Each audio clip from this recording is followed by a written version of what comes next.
Domestic fury and fierce civil strife shall cumber all the parts of this hobby.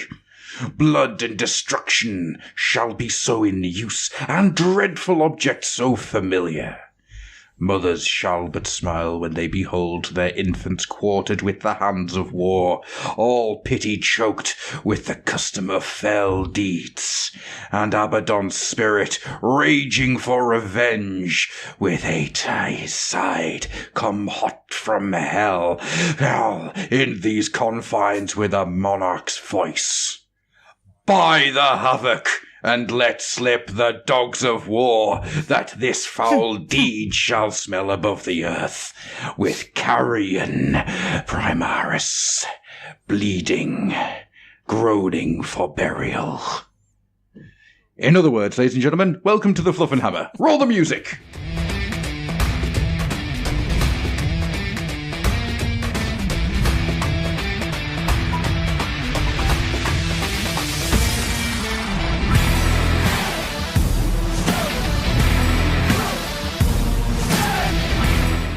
Yeah, hello ladies and gents, how's it going? I mean, that was apropos. That was definitely apropos, wasn't it? I mean, bloody hell. God almighty. They keep doing it, Adam. They do. They really do. They keep doing it. This is going to be a very lean month.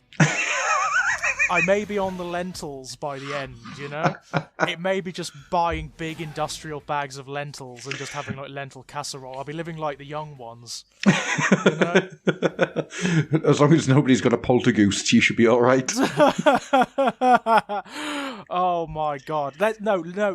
Let's not talk about the young ones because we'll be here forever. We'll be here forever. But George, once in every lifetime, there comes a lot like this. Anyway, yes. On a completely different side note, I was having a really good game of Age of Sigmar yesterday against Thomas Adams from the group. Yeah. And he unleashed his Lord of Geists, but I completely misheard him and thought he said Lord of Geese. Which then created a wonderful conversation about a duck-themed ghost army. I think that's a great idea. Yeah, I really want to do that. Swarm, you could have a flock. Oh, yes! You know?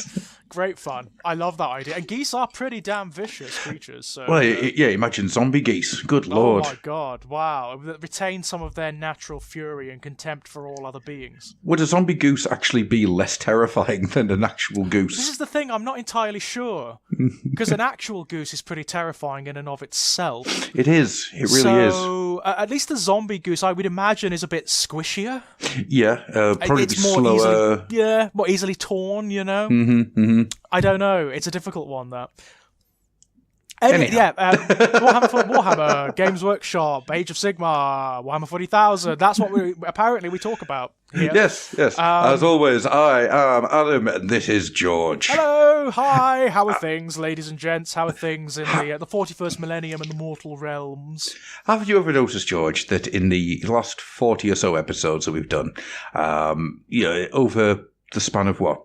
2 years at this point? Oh, stop it. A year and a half, something like that. Jesus. We have never managed to get this introducing ourselves thing down. No, it just doesn't happen, does it? No, we just get rolling. I do think this may be my fault, to be honest, Adam, because this happens on all the podcasts I'm part of, even the ones that are just me waffling on. It just doesn't happen. I just like to start having conversations and talking at people, and then that's what happens, I'm afraid.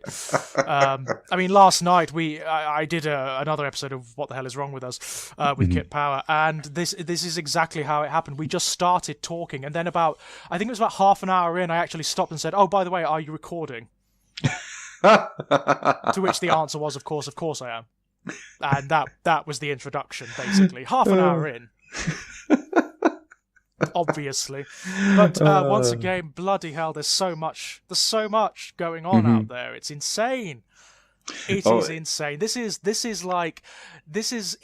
a new dawn for the followers of chaos. It is. Shall we get going on to the big thing first? Because the big thing. Or should we go with the second biggest thing first? Well, the thing is, which is the biggest? And well, you see, this is the question. It seems to me that the biggest thing, certainly insofar as the internet is concerned, is the Havok. Yes. Everybody loves the Havok. This has amused me to no end. I mean, we all know the big announcement recently, the new Abaddon miniature. It's absolutely beautiful. He's stunning. He looks like Horus. He's huge. He's like Primarch scale. Mm-hmm. He's huge, this guy. Yep. And he's got all these wonderful adaptations. You can put a cloak on him. You can leave the cloak off. You can put several different heads on him. He looks great. And as excited as people were for that, if you had a middle about on the forums, like the big popular forums, after the announcement, most people were way more excited for the little Havok that was pictured beneath him. Abaddon has been outshone. I'm sorry, Abaddon's place has been stolen by this upstart with his assault cannon. I mean, it's amazing. I love it. I really want to call him like I'll start that again. The guy with the Havok with the assault rifle, the assault cannon. I really want to just call him Dutch or Duke and just have him. I'm going to have me some fun. Because he is absolutely brilliant. I just love it. People have really taken to this miniature. I've seen like people who are like staunch loyalists, like Ultramarine players through and through, saying, "Damn, I kind of want to turn heretic now." But you see, Abaddon is an amazing mini, and the sheer amount of stuff that's going on there is beautiful. He's breathtaking. He really is. They've clearly listened to every complaint, and they've just incorporated those as suggestions into the design. And he looks for all the world like Horus Reborn. He really does. The dynamic nature of his posing is so good. That bloody claw, it's fantastic. The sword, the fact that you've got different heads and you've got different, you can put the cape on him and whatnot, and he's got his little switch, so Abaddon. Abaddon, as the meme points out. Yes, you can turn him off, ladies and gentlemen. I did, after I saw that meme, I actually got like a little scenario in my mind where he's proclaiming to his followers in the Black Legion, Vigilus will fall, the galaxy will burn, we will carve the crimson path to terror. And then suddenly it falters, like he knocks the switch. And his armor just goes zoom, and his arms drop, and he's sort of like you can't hear him anymore because the speakers have cut out, and he has to turn to one of his followers, one of his chosen, like Igethmor or Zaraphiston or whatever. He's like, just turn it back on, would you? Bloody hell! I think we've got the beginnings of some little audio play that we need to write. It's like, who designed this anyway? Well, it is Chaos Terminator armor. I mean, the gods have blessed it. They blessed it with an off switch. Horus didn't have this problem. Bloody hell! The thing is, the picture of Abaddon with the mask. Yes. I was looking at it and going, that looks so much like the Dark Knight Rises Bane. It's ridiculous. It does a little, doesn't it? It does a little. It doesn't just look like him. It looks like the actor. Yes, him. God. Mad Max. Yeah. Venom. Yeah, him. Tom Hardy. Tom Hardy, that's the one. It looks like Tom Hardy with a shaved head. Yeah, it does a little bit. And it's just the idea of the world to Vigilus is open. Yeah. Follow me, my Chaos Horde. Oh my god, no. Please, no. I don't think I can handle that. If Abaddon spoke like that, I'd be really annoyed. I think it'd be brilliant. Oh, they're just muffled, so his followers can't hear what he's saying. I said, return! I'm sorry, my lord, I don't understand. You want us to go forward? No! Return! It could be like that scene in Monty Python and The Life of Brian, couldn't it, with Pontius Pilate, Yes, he did, sir. No, spirit, bravado, a bit of daring do. About 11, sir. It could be very, very much like that, couldn't it? We're really diminishing his majesty here. Mm-hmm. We're really. I mean, we don't mean to, ladies and gentlemen. No, we really don't. I mean, he is magnificent. He's everything we've wanted, basically. I mean, since we started talking about this character, and I mean, I think since the Fluffenhammer began, we've been aching for an Abaddon. We have, yes, and we have sometimes. sometimes Squatty belly Abaddon. aching, you know, sometimes belly aching about it. Well, and we've got him. I mean, bloody hell! Of all the redesigned Chaos characters, he is by far the best. easily, yeah. Easily the best. Much as I love the Araman miniature, which is wonderful, he is the very best. They've just taken him to town. Mm-hmm. The interesting thing for me is him, not just how the miniature works, but how we're getting these little drip feed ideas of what's about to happen. Yeah.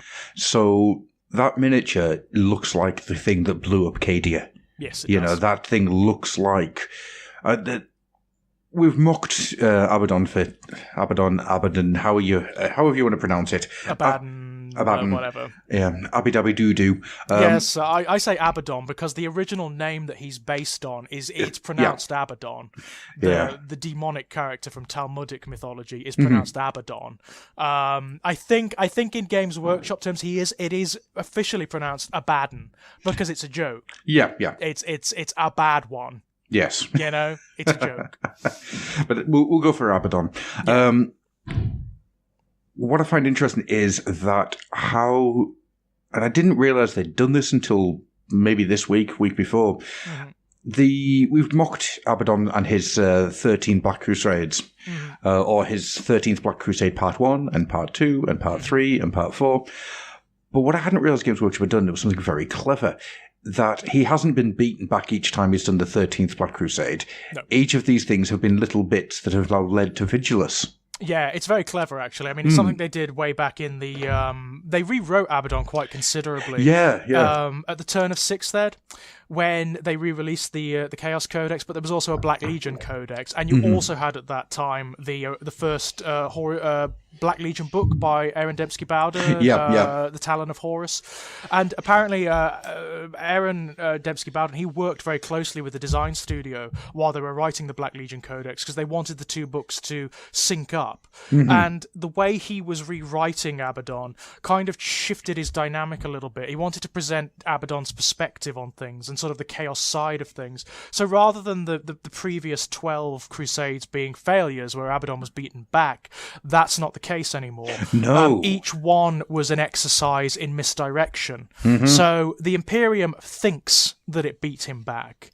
And what actually he was doing was laying the seeds for something grander or achieving numerous tertiary objectives, which of course has resulted in not just the destruction of Cadia, but the eruption of the Cicatrix Maledictum, which is what he was planning all along. Which is, I think it's brilliant that work has been placed there. And he seems a lot less like a Saturday morning cartoon villain all of a sudden. He becomes a complete threat. Well, if you read the Talon of Horus and the book that comes after the Black Legion, he is very unexpected as a character. When you first meet him in the Talon of Horus, he is not this sort of bolshy, brash, powerful character. He is this quiet, smiling, sagacious guy who is kind of lost. He's apart from the Black Legion. He's been apart from the Black Legion for centuries, and he's sequestered inside the Vengeful Spirit, the flagship of Horus, which he has taken away from the main Black Legion because he regards the Sons of Horus' descent into sort of melancholy and the worship of Horus's remains as disgusting. He loathes it.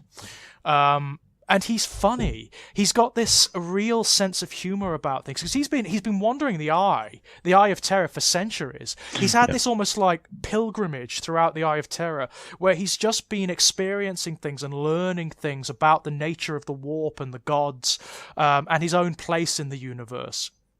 He is not sort of the war master as the archetype would suggest. He's more like a sage or a prophet. He's got that feeling about him. And the way he treats the characters that come to find him, which are not members of the Sons of Horus, they're actually members of other legions who are also exiles from their legions and who are trying to find him because they feel that he can perhaps provide them some purpose or some poetry where they lack it.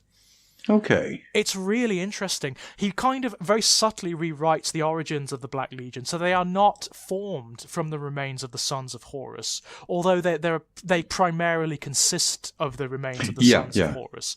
They are actually this collusion of exiles from the other legions. So who abandon their heritage, they abandon their connections to their primarchs and their legacy to become something more, to become something grander. So you have characters like Iskander Kane, who is a sorcerer of the Thousand Sons. You have Telemarchron, who is an Emperor's Children Marine. You have... I cannot remember the World Eater's name, but you've got like a World Eater, a Berserker there too. It's really fascinating, and even a Word Bearer. And they are all exiles from their original legions. And they find in Abaddon a kind of poetry, a kind of means of moving forward, which is in abandoning everything that came before. The legacies of their primarchs, the universe that they wanted to create, even in the heresy, they say no.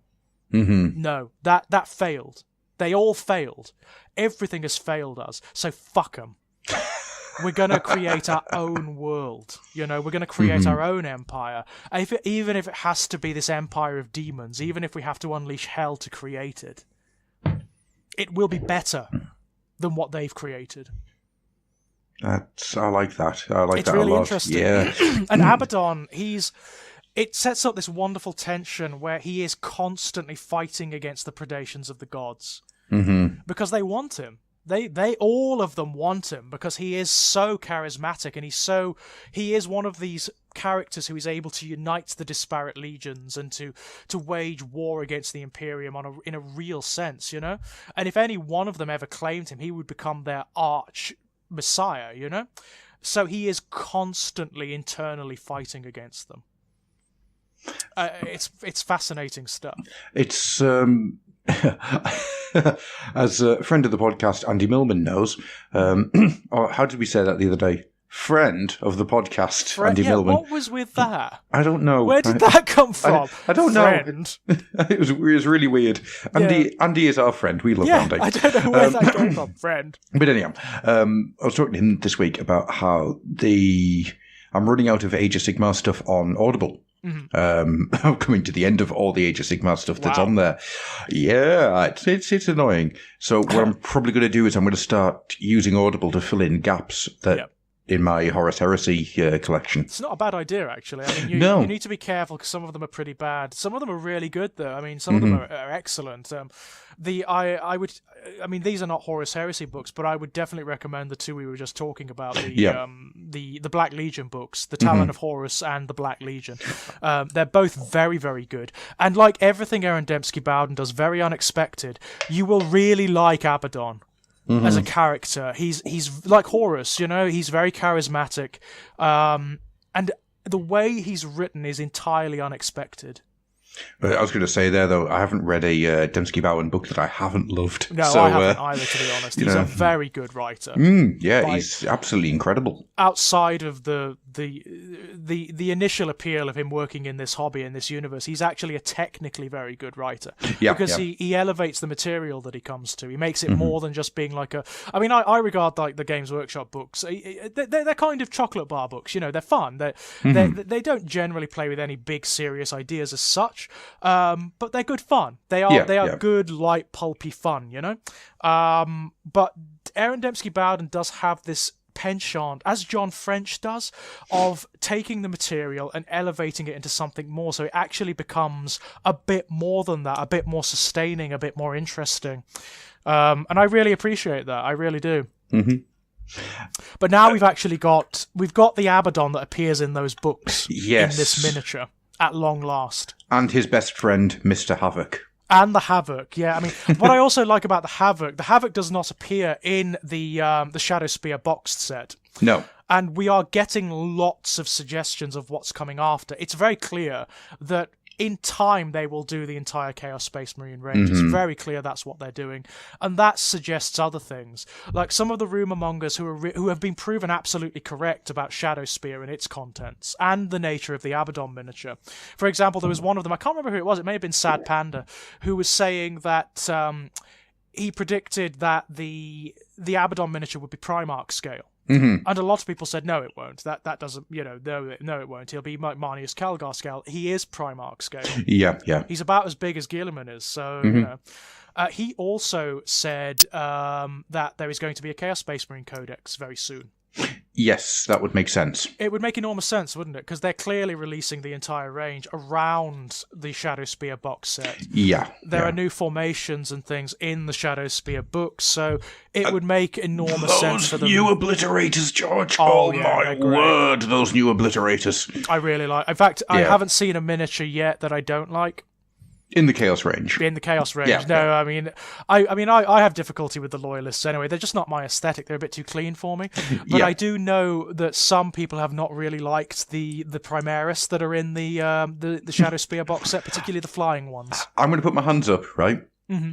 When I first saw them, I didn't hate them, but they did nothing for me. Yeah. But due to the conversation that has gone on this week on the Fluffenhammer Facebook group, I have come to absolutely adore them. I can't remember who did it now. I think it was Nick. He put a picture of them with some trampolines underneath them, and I was in tears. I was in absolute tears to the point where I really want to model trampolines into these guys. Because, I mean, I know they didn't intend it, but that does look like what they're doing. It really does. They're not great. No, they're not. I think they're half-baked. That's the problem with them. The concept hasn't been taken to full realisation for whatever reason. And considering what else is in Shadowspear, I can understand why. I think a lot of time and effort went into the Games Workshop, the Chaos Space Marines. I think so, and then they probably realised, actually, we need to get something new for the Primaris in there as well. And I can't say I'm too unhappy about that, because for the longest time, the Loyalist Space Marines have had all the cards, they've had all the attention, they've had all the tricks, they've had the best codices, full miniatures ranges, new additions. So I'm not entirely unhappy about that. And some of the miniatures on the Chaos side are outstanding. I mean, they are outstanding. The Possessed. Oh yeah. The Greater Possessed. They for the first time ever, Possessed Chaos Space Marines look like and function as they should. Yes, they do. For the first time ever. Because in the background, Possessed Chaos Space Marines have always been nightmares. Mm-hmm. If you look at Argel Tal from the, again, Aaron Dembski-Bowden, but from the Word Bearers Horus Heresy books, he's a nightmare. He's a monster. He is like, he can kill small armies on his own. You know? And again, that's what they are. If you look at the way they work and their stats, they actually outshine Chaos Lords, these guys. Yikes. Yeah, they're really nasty. And they also have some lovely buffing powers too, which is really cool. It's exactly what they should be.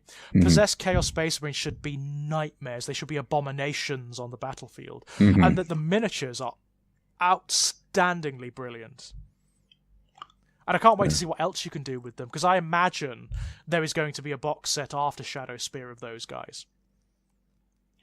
Yeah, I think that's a very strong possibility. What I'm interested in is the next Vigilus book, because I think that first Vigilus book is a masterpiece in campaign setting. You know, it is very good. It is the culmination of everything that GW's learned over the last 15 years. Well, yeah, I mean, condensed into one thing, and it was fun to read. Yeah.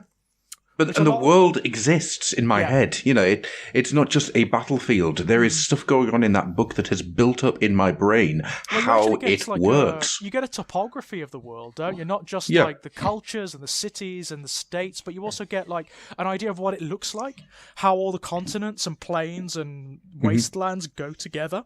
And what works for me is it tickles my sociological brain, because it shows me how the society works, how the society breaks down.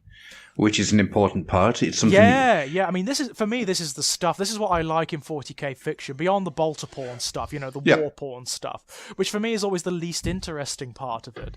It's the intimate stuff. It's the political stuff, the cultural stuff. I love to see how the Imperium operates, how imperial societies work, and Vigilus gives you a really detailed rundown of that. It does. It really does. It reminded me a lot of 13 Hours. I don't know if you've read 13 Hours. I don't think I have read 13 Hours. If you get the chance, read 13 Hours. It is probably, he says, on a tenuous, creaking bit of ice. I would say it's one of my favourite 40k novels. Right. Okay. And it's because in it, there is no major heroics. Mm-hmm. There is no massive collection of godlike beings coming down and saving the world. Yeah. It is just a bunch of Imperial Guard who are in a place where they shouldn't be because of bureaucracy. That's really cool. I mean, that's it, isn't it? That's the kind of thing. It's the little details like that I really like. When you've got, like, how do normal people operate in this universe? Screaming is how Screaming and running. So the idea is that this Imperial Guard regiment has been they've been off somewhere fighting, and they're meant to be heading back to their homeworld for downtime. Yeah. Right? But because somebody forgot to carry a one, yeah, like millions of light years away, yeah, some like little scribe somewhere forgot to carry a one, they get redeployed into another battlefield. Well, this is so cool, isn't it? This speaks to the wider Imperium, doesn't it? It does, and that's why it's fascinating. This vast, rambling bureaucracy where you've got like Astra-militarian regiments who are being deployed, but the Order is so old, the world doesn't exist anymore. Yeah, or it's stuff changed, like that. I fucking love that. I adore that stuff. I think it was in the Gathering Storm books. You get this detail of on Terra. You have entire families, like familial lines, who have done nothing but queue. Yes. Their entire lives, they're like generations being born in queues. Yes. On Terra, and who have made like mythologies and family histories about their duty to be part of the queue to reach this particular temple or administratum building where they have to meet this official who has been like sanctified in their minds, you know? Has become almost like prophet-like, and then they get there and find out that guy died millennia ago, and nobody knows why they're there. And people, we had this conversation actually on the group, going back to the Facebook group again, because Facebook group is great.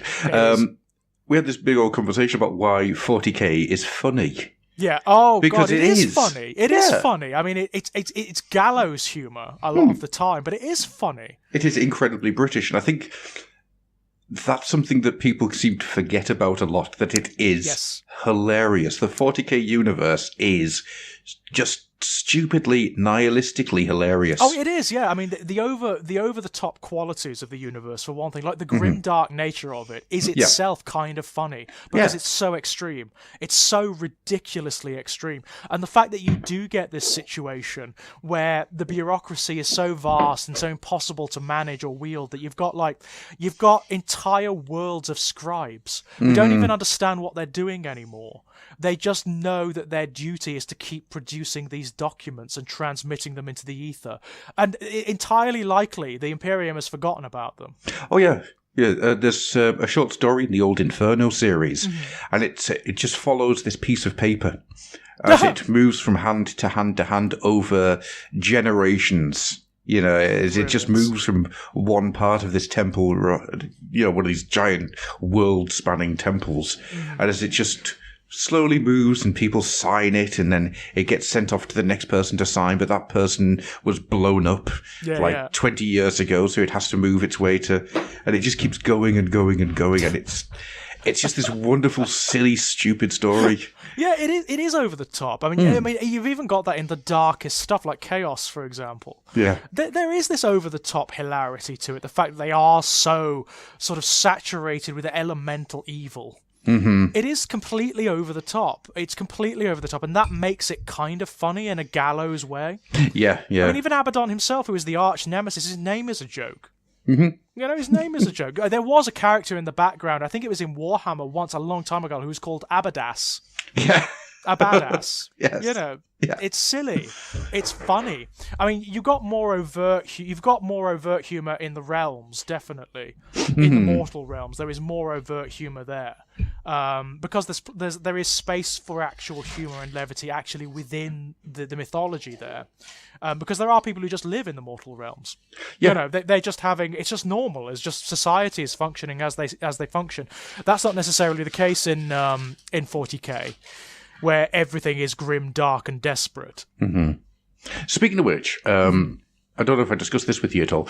I listened to the Our Martyred Lady audio play this week. yes. with Catherine Tate as Inquisitor Greyfax.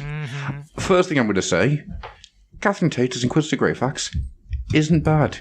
Actually, I really like her. She does a very, very good job. She downplays a lot of the stuff that she's known for. Yep. She's a good actress. Yeah. She's actually a good actress. I was surprised at how... I kept forgetting it was her. Mm-hmm. I'm always consistently surprised by her, you know. I'm consistently surprised by her. You know, almost everything she's in. Yeah. She's actually a damn good straight actress, you know. But there is a sequence in that book, and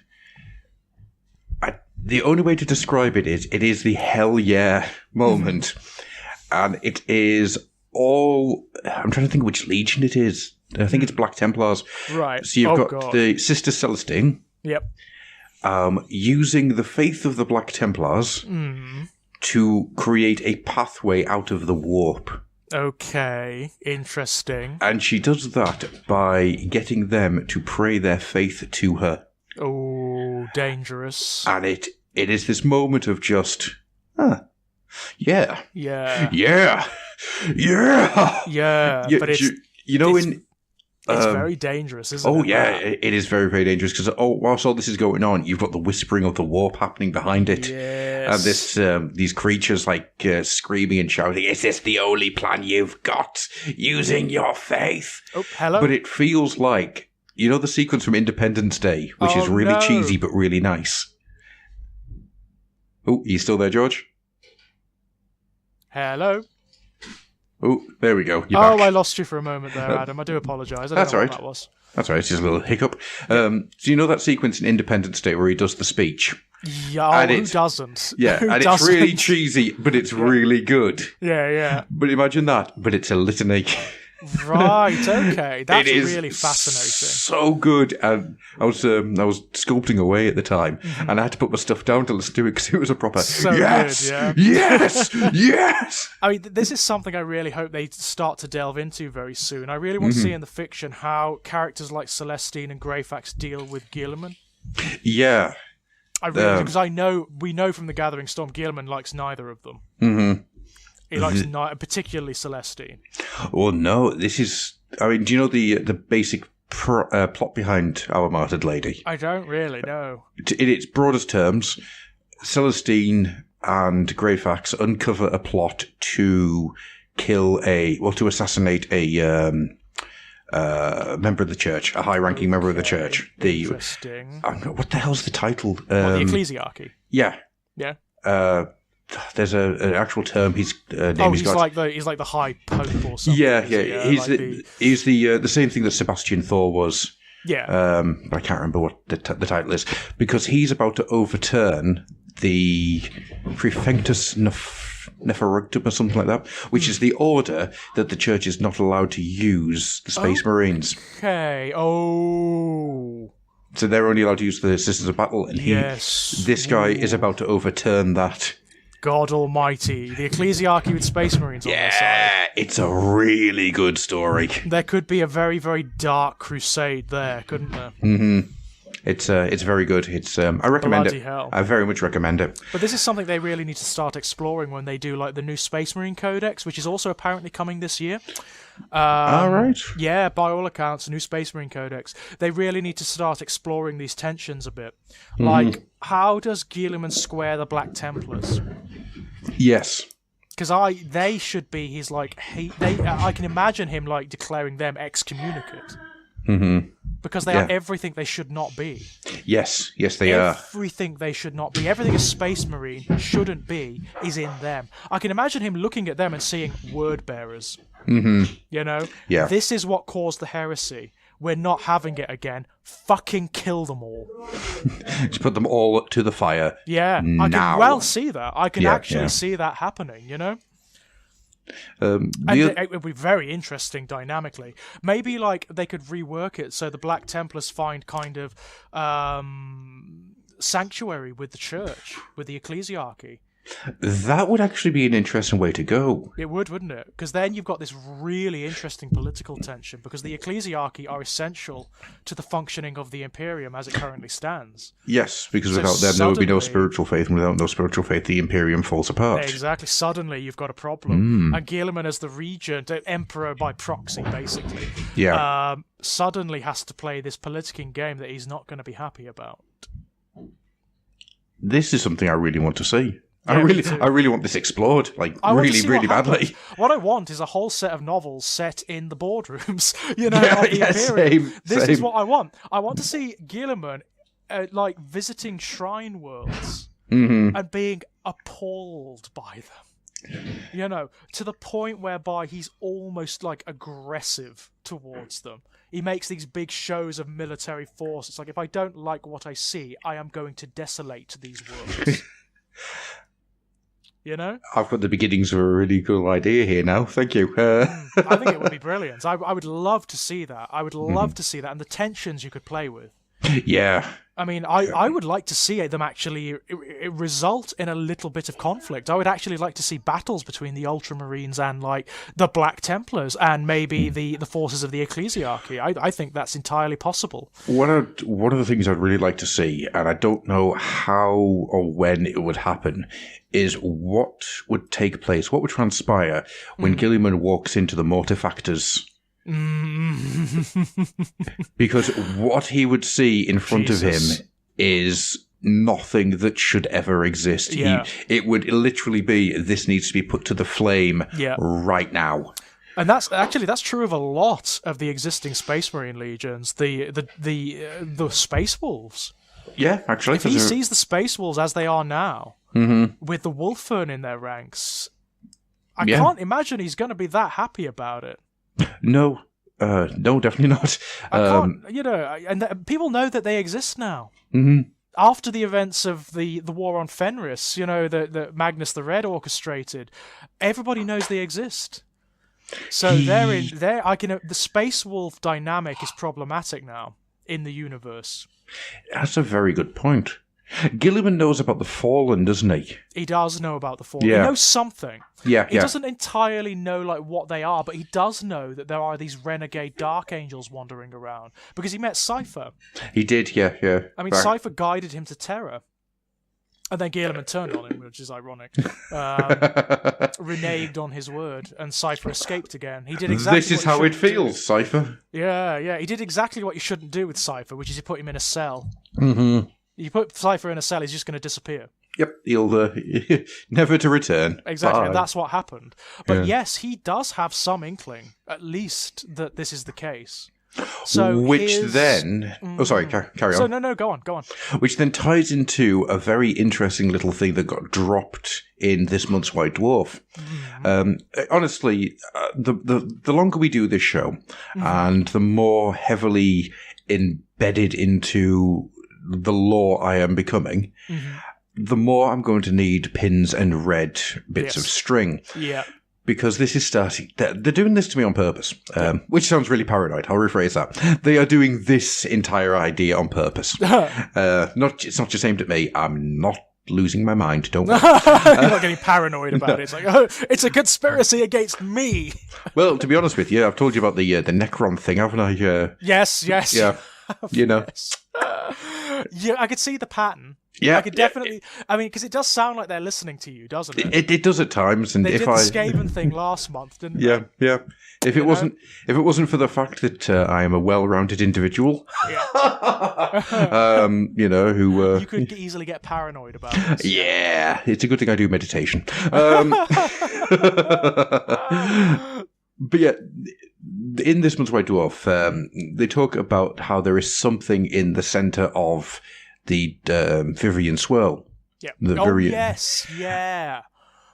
What is it? And in the next couple of months, apparently, not long after the next Vigilus book, there's apparently a new Dark Angels Codex. Really? Do you think it could be? I think it is very likely that this is going to be a probably even a Fallen Codex rather than just Dark Angels. Ooh.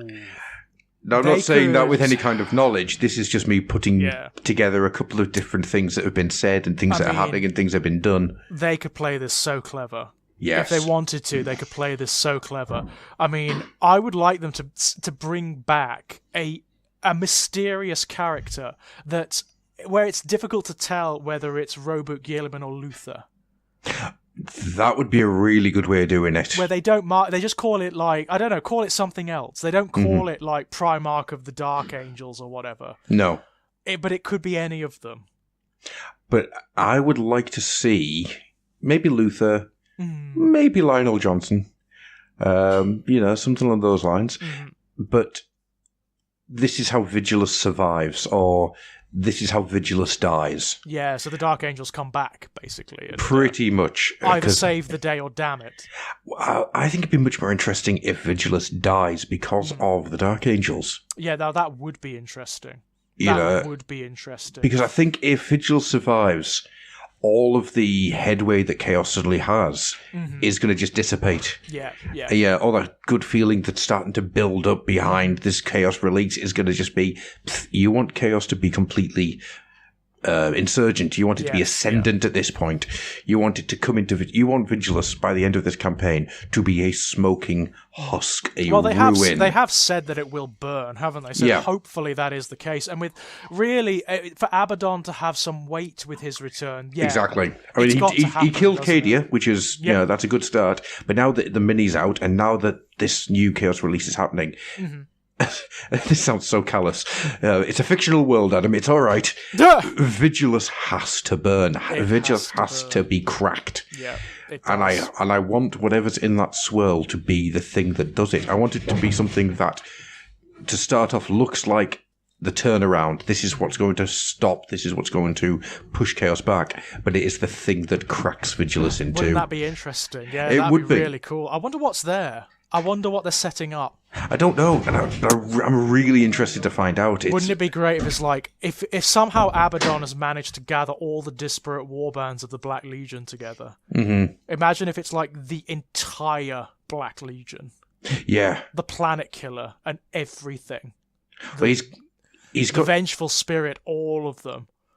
Oh, man. God Almighty. Yeah.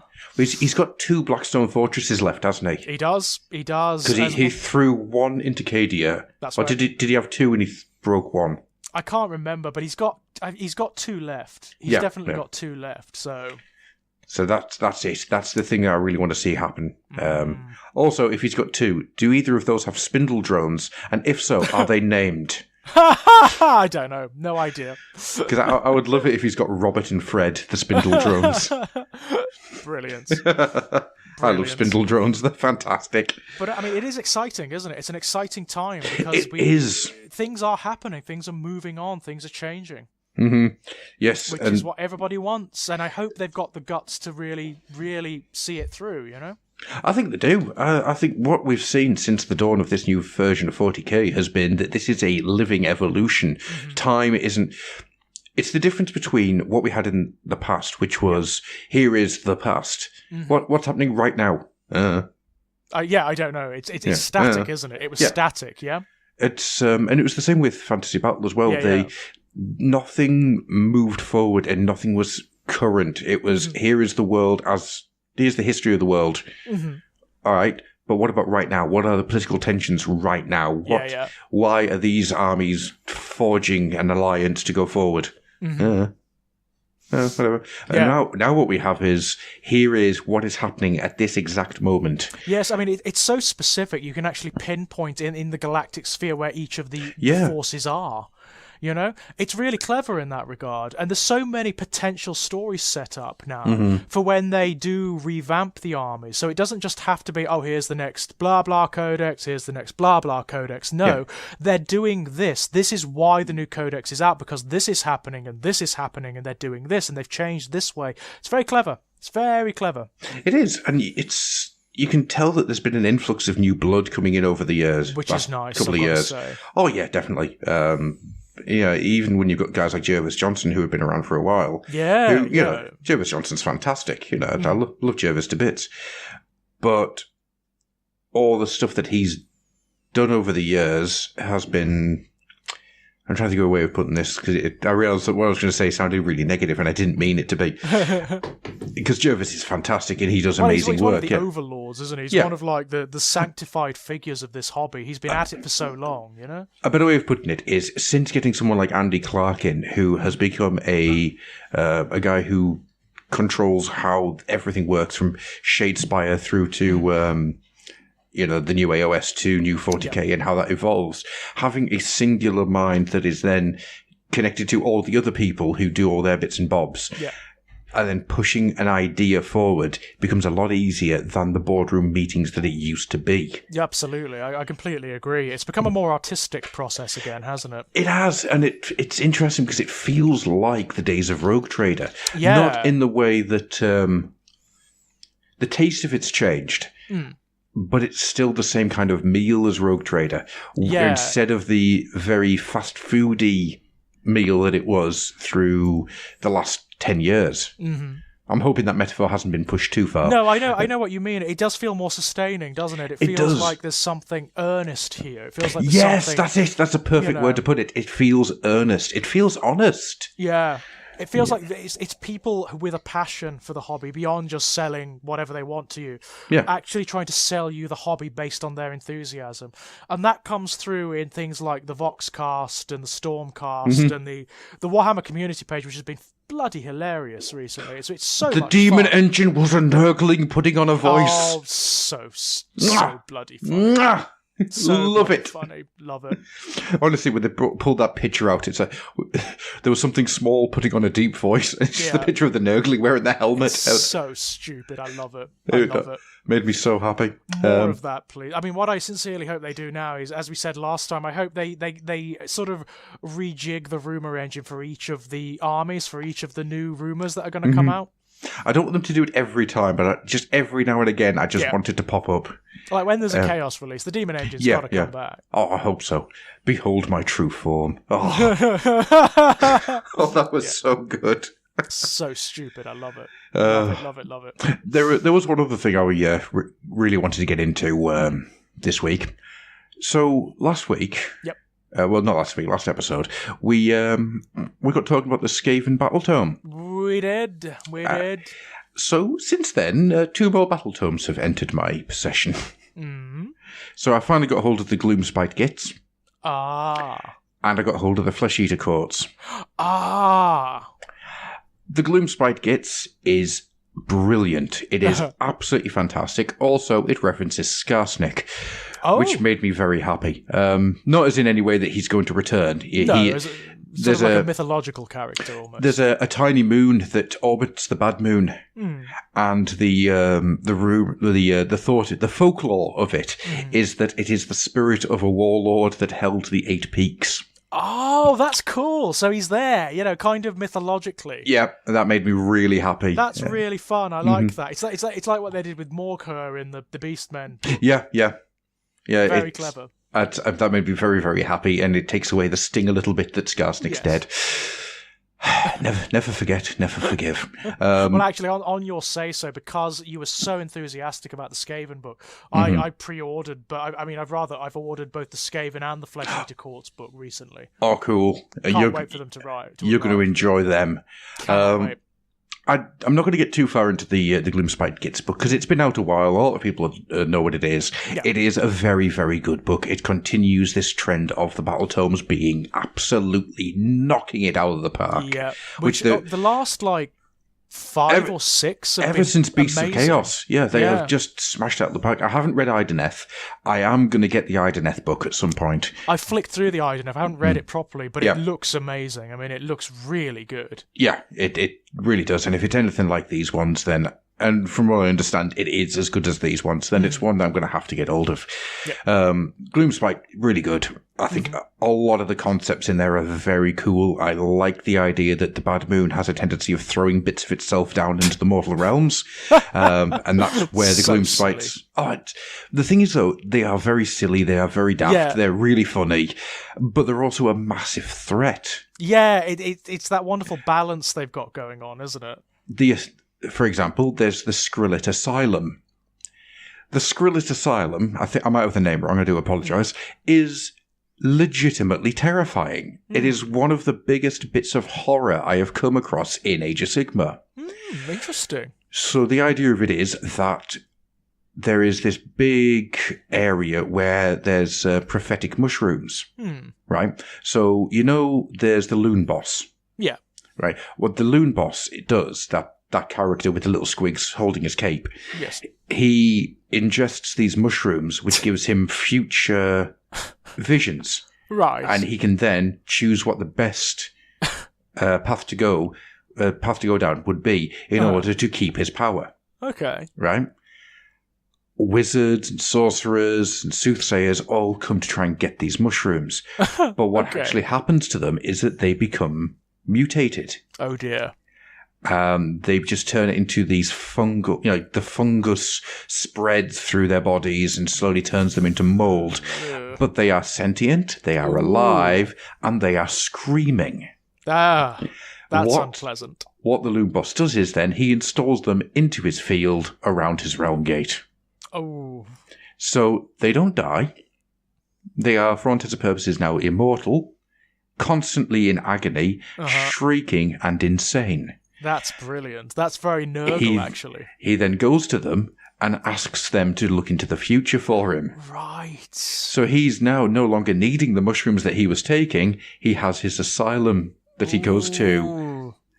Yeah, horror. Not nice. No, it is awful, and it... Not nice at all. And this is in between bits about, the bad moon just headbutting other stars out of the way. Yeah, All right, okay. But, it's full of that. It's, really funny, but then that darkness comes in and it's just, that's real nasty.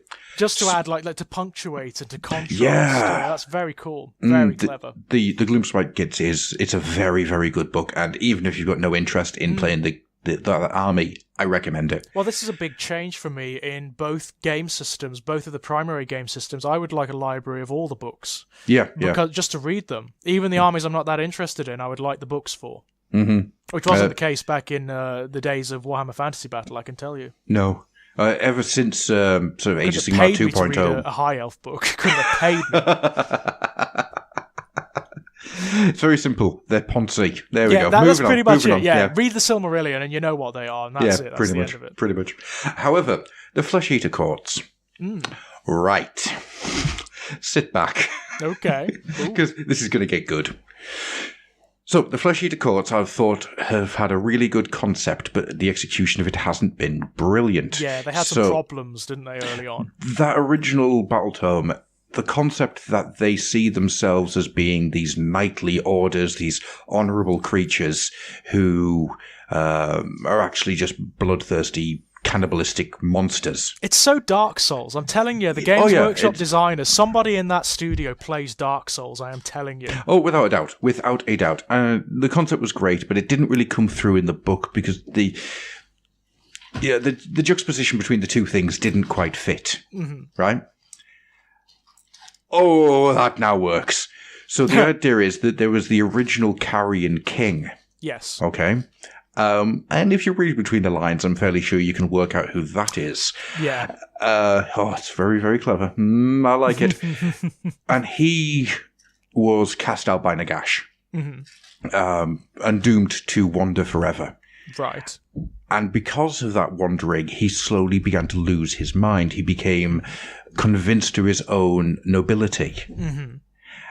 That nobility is the thing that may have killed him if he's dead, but he might not be. Right. He might still be kicking around. As he's moving across the world, he creates his little gets, his, that was get, by the way. Yeah, just in case you're wondering and thinking that I'd misheard. He creates his families of the flesh eaters, and they all take on his delusions.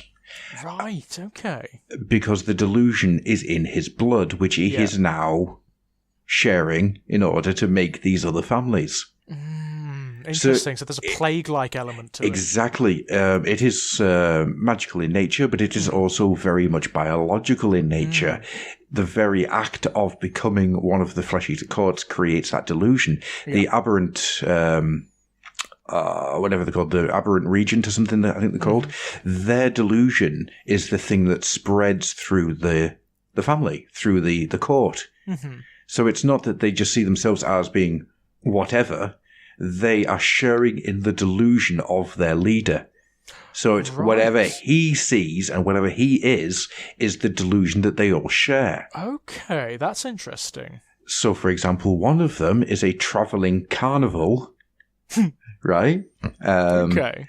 So it's moving its way across the world. They believe themselves to be a traveling, almost like a circus more than anything else, full of joviality, full of happiness. In reality, they're just these running, creeping, horrible creatures that are hitting towns, eating everybody and running along. Wow.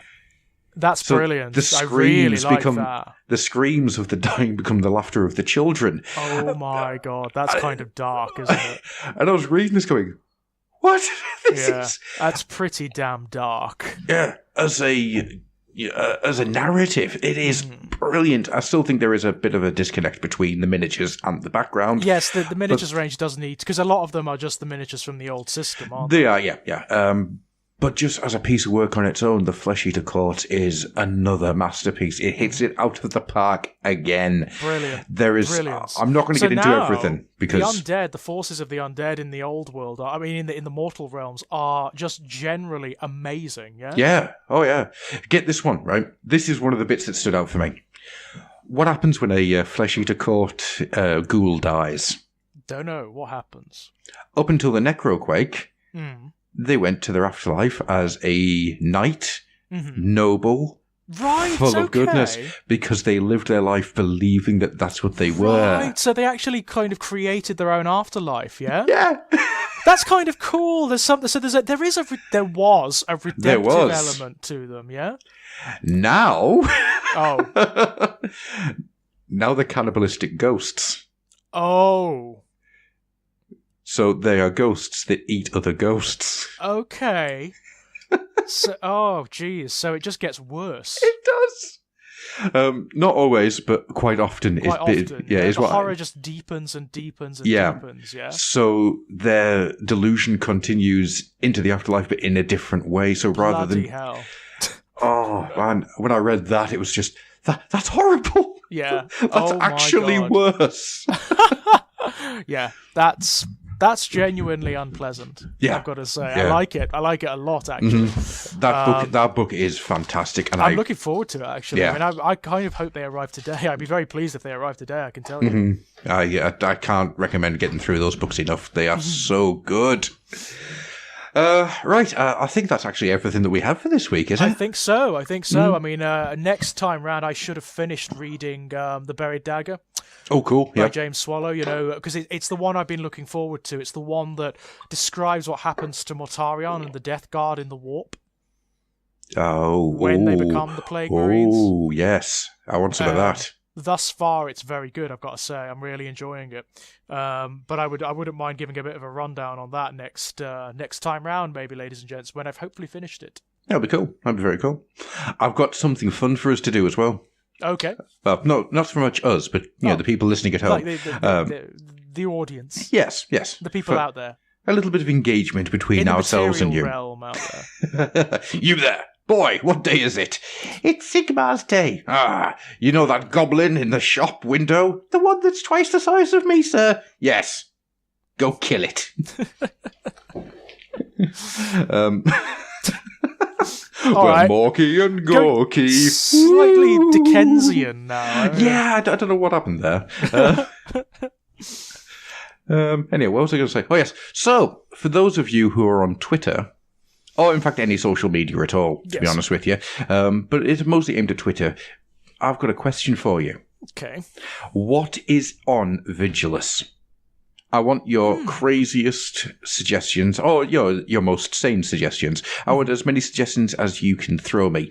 But I want you to hashtag it Fluffenhammer Quest. Okay. Fluffenhammer Asks. We'll go for Fluffenhammer Asks. Okay. So when you say like what's on Vigilus, do you mean is like why are they warring over it? Yeah, what is the thing in the swirl? What's going to be the thing that they bring out? What is going to be there? And I want you to throw me it. And I'm going to try and do this every episode. And then next episode, what we'll do is we'll read out all the answers we get. I imagine some of them are going to be very funny. I hope so. But of course, if you're on the Facebook page and you want to start up on the Facebook group and you want to start up the thread, feel free. Feel free to do that as well. If you're on Facebook in general and you want to start it up, just go for it. You know, if you're part of another group like the Old Hammer Sculpting group and you want to start it up, yeah, do that as well. Yeah, you know, on one hand, it'll get people interested in us, but also we like to see what you guys are thinking. Cool. So that is the question. What's in the swirl on Vigilus? Go for whatever answers you can and hashtag it Fluffenhammer asks. God, you know, it'd be really awful if it's a pathway to this reality. God almighty. Do you know what would be really weird, George? What's if the swirl clears and it's just a giant sculpture of your face. I wouldn't be entirely unhappy with that. Bizarrely. I'd be puzzled, but I wouldn't be entirely unhappy. What I'm also hoping is that between now and the next episode that we do, the news about the Warhammer horror starts hitting. We get a little bit more about that. By the way, ladies and gents, there is an outlet that I write articles for, a horror outlet called the Ginger Nuts of Horror, and I've actually written an article about the up-and-coming Warhammer horror, the Black Library horror, which will be coming out very soon, so keep your eyes peeled. Once that's out, give us a shout and I'll link it to the Fluffenhammer site as well. Because this is like very exciting for me. This is my two main interests just commingling in the most wonderful way. I'm really excited to see what this is going to be. Me too. Especially with some of the stuff that's been coming out. My sincere hope is that they go for it. I think they will. They go for the jugular. I really want this to be dark adult fiction, you know? From what I understand from conversations I've had, this isn't going to be a little one-shot pony or a flash-in-the-pan idea. This is something that they have spent quite a lot of time over the last 2 years looking into. It's a wonderful market to tap. It is. You know? Big time. Doug fucking Bradley. Yeah. Pinhead. Doug Bradley's reading some of these stories. Pinhead, ladies and gents, from Hellraiser. I mean, this is brilliant. This is a link to Clive Barker, my favourite author, and Games Workshop. This is fucking brilliant. Imagine if Clive Barker wrote a short story. Oh my! I don't see it happening, but I don't see it happening. But if that happened, then I would start questioning like the legitimacy of my reality. I'd be like, okay, what's going on? What's going on? This is too much of a coincidence. You know? Yeah. I'd be getting as paranoid as you are becoming. And I think that's the best way to end this episode. That could be a good title for the episode, actually. I'm becoming as paranoid as you are. Just because you're paranoid doesn't mean Games Workshop isn't watching. Exactly. Just because you're paranoid doesn't mean you're wrong, ladies and gents. Bear that in mind. And with that, then, we'll see you next week. Take care, all. Bye-bye. Bye.